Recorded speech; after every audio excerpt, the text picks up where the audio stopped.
New Jerusalem, it's said, is made up of 12 precious stones that we would make into jewelry now.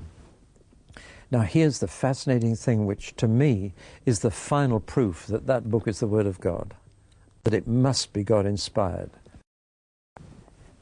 In the last generation only, we've discovered how to make purer light than we had before. Most light is bouncing around, waves crashing into each other, going in all directions, so that the light coming from that spotlight still lights this side of my face by reflecting off that tinsel up there. We're used to light coming at us from all directions.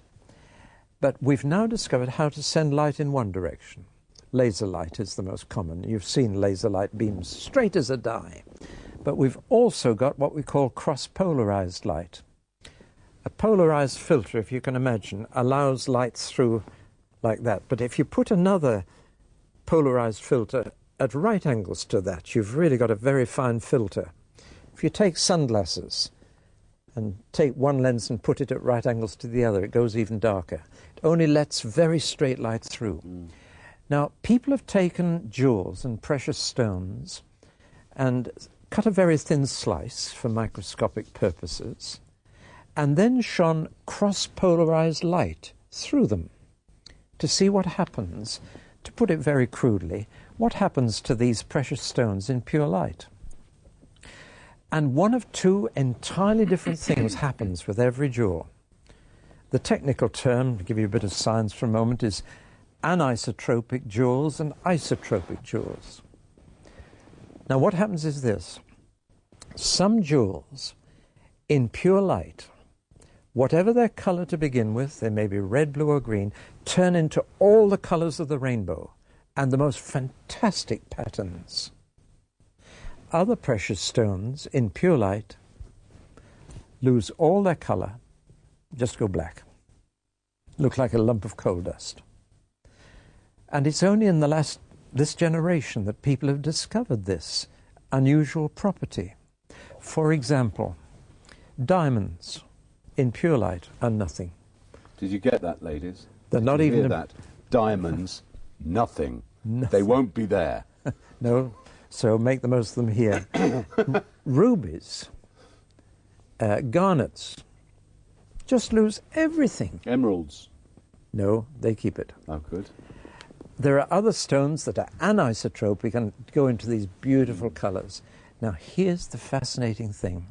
The 12 precious stones that God uses to build the New Jerusalem are all anisotropic.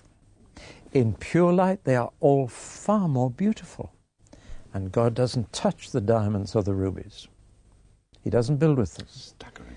No, let's just put on the screen a picture of these stones. Yeah. Look at the top 12 stones on this picture, and you'll see the stones of the New Jerusalem. Look at the 4 bottom ones at the bottom of the picture, and you'll see they're black, no attraction whatever.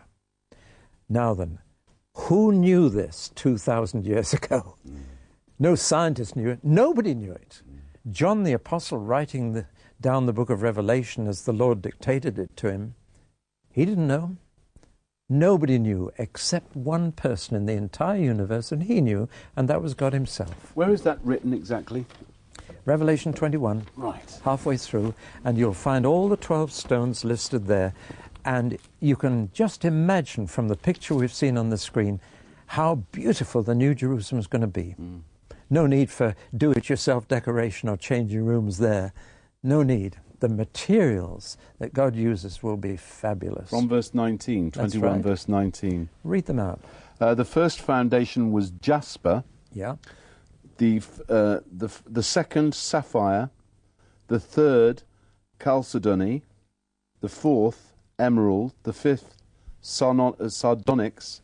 The sixth, carnelian. The seventh, chrysolite. The eighth, beryl. The ninth, topaz. The 10th, chrysoprase. The 11th, jacinth. And the 12th, amethyst. No diamonds, no rubies, no garnets, because they're isotropic. Now, isn't that amazing? To me, that one thing alone would prove that the Bible was inspired by God, because nobody could have known this. They didn't know it until our generation. But there it is. It's just one little indication of how beautiful the whole thing's going to be, and how wonderful it'll be to be there with Christ and his people, and renewed people. People who really have been recycled, so they're all like Jesus, and their characters are right. And there is love, joy, peace, patience, kindness, goodness, faithfulness, meekness, and self-control in everybody. So let's just very briefly just recap a little.